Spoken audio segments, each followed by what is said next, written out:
Estamos começando mais uma vez o programa Verdade e Vida. Eu tenho a grande alegria de partilhar com você e com a sua família a palavra de Deus. Hoje vamos falar sobre um assunto empolgante, o Deus inescapável. Eu quero convidar você e a sua família para assistirem o programa e, se der um tempinho, ligue para os seus amigos, porque Deus tem uma palavra preciosa para o nosso coração. Eu quero abordar com você, então, o tema proposto para hoje, que é o Deus inescapável. E vamos tratar deste assunto à luz do Salmo 139, um salmo de Davi. Eu quero dizer que Deus existe. E este Deus tem atributos que só Ele mesmo possui. Deus é autoexistente, Deus é infinito, Deus é imenso, Deus é eterno, Deus é imutável, Deus é onipotente, Deus é onisciente, Deus é onipresente, Deus é transcendente, Deus é soberano. O texto que nós estamos examinando vai nos falar sobre 3 atributos que só Deus possui. Vai falar que Deus é onisciente, que Deus é onipresente, que Deus é onipotente. E também, no final do Salmo, vai abordar sobre a santidade de Deus, que é um atributo moral de Deus, que Deus partilha conosco. Esse Salmo vai nos mostrar que Deus é inescapável. Em primeiro lugar, dos versos de 1 a 6, Davi vai falar sobre a onisciência de Deus. E ele diz: Senhor, tu me sondas e me conheces. Na verdade, só Deus nos conhece plenamente. Os gregos diziam assim: conhece-te a ti mesmo. Equívoco, tolice. Nós não nos conhecemos. O marido não conhece plenamente a sua esposa, a esposa não conhece plenamente o seu marido, os pais não conhecem plenamente os seus filhos, os filhos não conhecem plenamente os seus pais. Nós não nos conhecemos. Alex Carrel escreveu um livro curioso chamado O Homem, esse Desconhecido. O homem faz viagens interplanetárias, o homem descobre os segredos da ciência, o homem mergulha nos corredores mais obscuros dos mecanismos mais intrincados da ciência e traz luz à tona e descobre coisas fantásticas.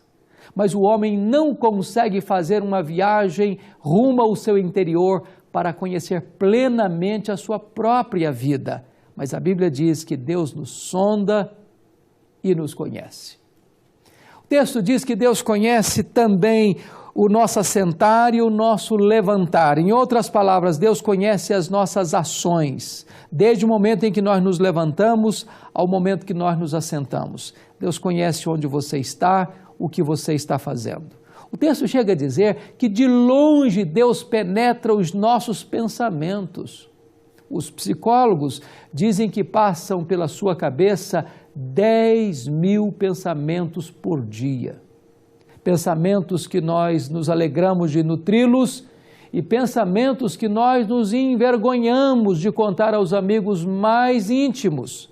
Pois Deus mergulha na nossa mente e conhece todos os nossos pensamentos. O texto chega a dizer que esse Deus é o Deus que conhece todos os nossos caminhos. Caminhos de vida, caminhos de morte, caminhos de mágoa, caminhos de orgulho, caminhos de ódio, caminhos de vingança, caminhos de cobiça, caminhos de impureza. Deus conhece de forma plena, profunda e exaustiva a nossa caminhada, os nossos caminhos. Mas ainda o texto chega a dizer que ainda a palavra não chegou à nossa língua e Deus já a conhece todas. Em outras palavras, dizem os estudiosos que nós só conseguimos discursar e falar porque temos um gatilho dentro de nós, que cada palavra que sai da nossa boca já tem 15 palavras engatilhadas. É por isso que nós não perdemos o raciocínio numa fala. Pois mesmo quando essa palavra ainda não chegou à nossa boca, Deus já conhece todas elas. E mais do que isso, a Bíblia diz que nós vamos dar conta no dia do juízo por todas as palavras frívolas que nós proferimos. Palavras cheias de ira, de destempero emocional, palavras torpes, palavras impuras. Deus conhece todas essas palavras antes delas serem proferidas. Mas o texto ainda avança para nos informar outra coisa. E diz assim: Deus me cerca por trás, Deus me cerca por diante, e sobre mim Deus põe a sua mão. Este Deus, de fato, é inescapável. E a reação do salmista foi esta aqui: tal conhecimento é maravilhoso demais para mim. Quem pode atingir esse conhecimento? Deus é inescapável porque Ele conhece você plenamente, profundamente, exaustivamente. A reação de Davi é a seguinte: se Deus me conhece de forma tão profunda, como é que eu posso escapar desse Deus? Como é que eu posso me esconder desse Deus? Em que corredor escuro eu posso estar para Deus não me ver? Qual é a jaula, qual é a masmorra, qual é a prisão, num recanto deste universo que eu posso me ausentar de Deus? E ele pergunta isso: para onde me ausentarei do teu Espírito? Ele vai tratar agora, não da onisciência de Deus, mas da onipresença de Deus, nos versos 7 aos versos 11 e 12. Para onde me ausentarei do teu Espírito? Para onde fugirei da tua face? Onde existe um lugar onde Deus não esteja? O universo não é infinito, só Deus é infinito.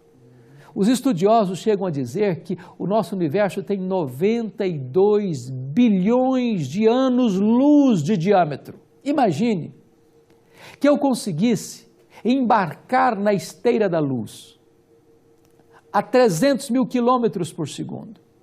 Imagine que eu tivesse 92 bilhões de anos para fazer esta viagem. Ao chegar no final desta viagem, a 92 bilhões de anos-luz, lá no extremo máximo do universo, Deus estará lá. O salmista diz assim: se eu vou para os mais altos céus, lá Deus está.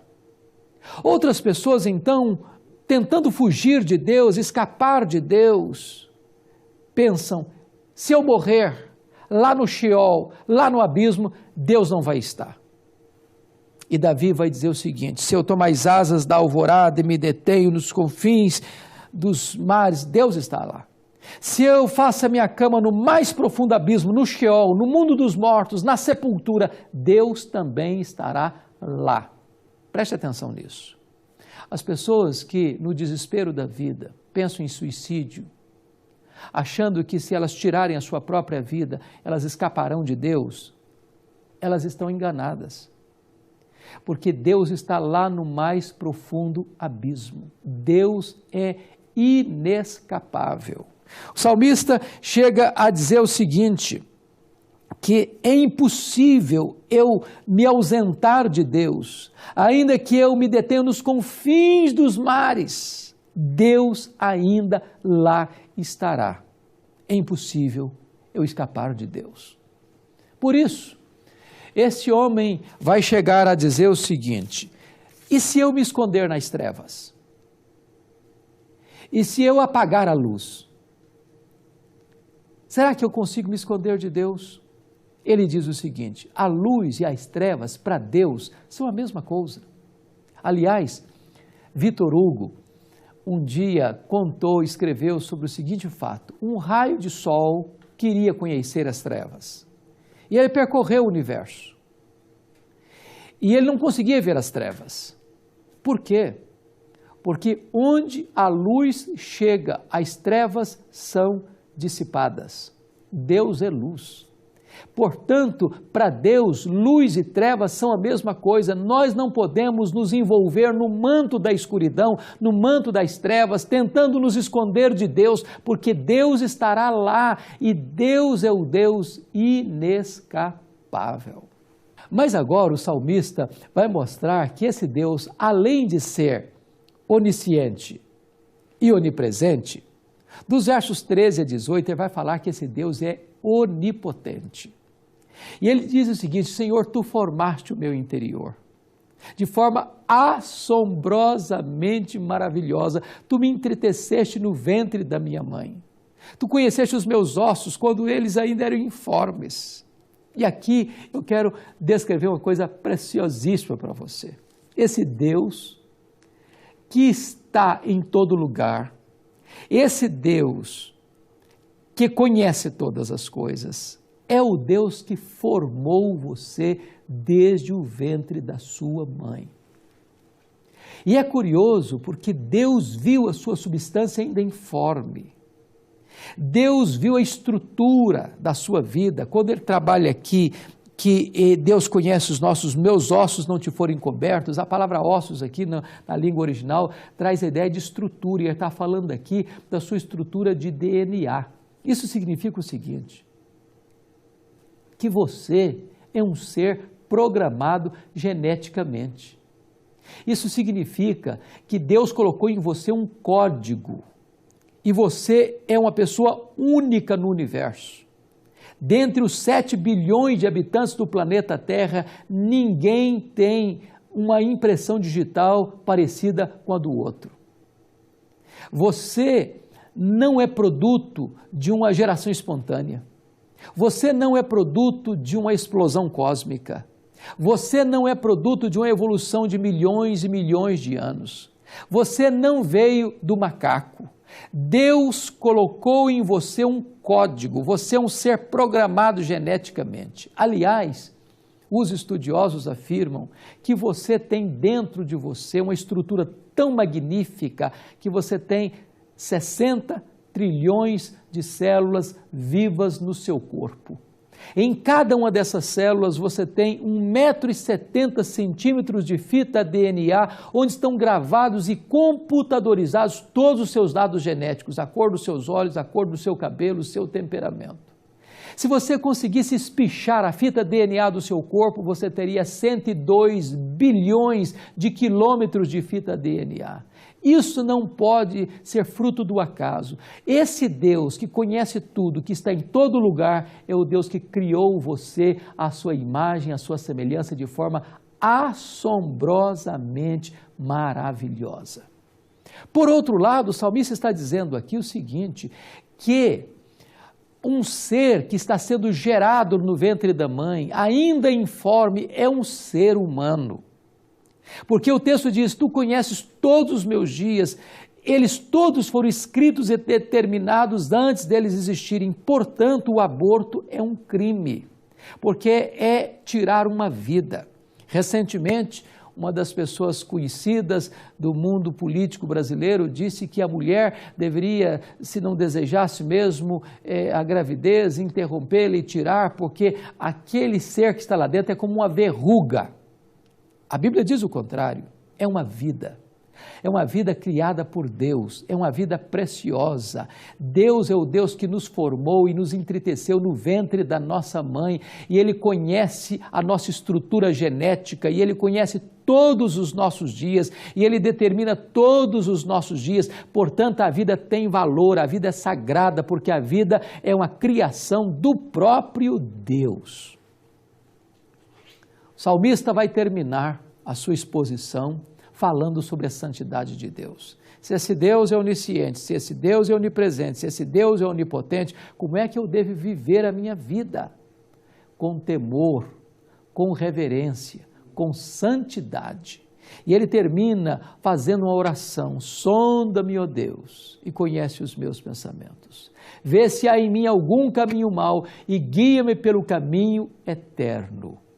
A palavra que aparece no texto, sonda-me, traz a ideia de botar para a luz aquilo que está escondido, aquilo que está lá no secreto.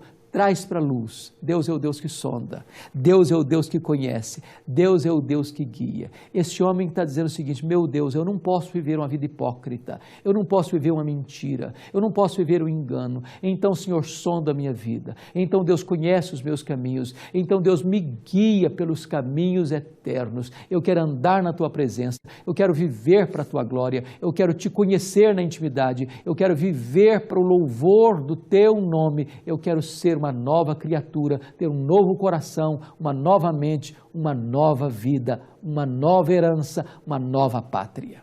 Eu quero orar em seu favor. Esse Deus é o Deus inescapável. Talvez você tolamente está tentando fugir de Deus, escapar de Deus. Mas um dia você e eu teremos que prestar conta da nossa vida e estar perante esse Deus que é o juiz de vivos e de mortos. Agora é o tempo oportuno de você apresentar sua vida a esse Deus, de você se render a este Deus, de você confessar o nome de Jesus como Salvador e Senhor da sua vida. Ore comigo onde você está. Deus querido, obrigado pela Tua palavra.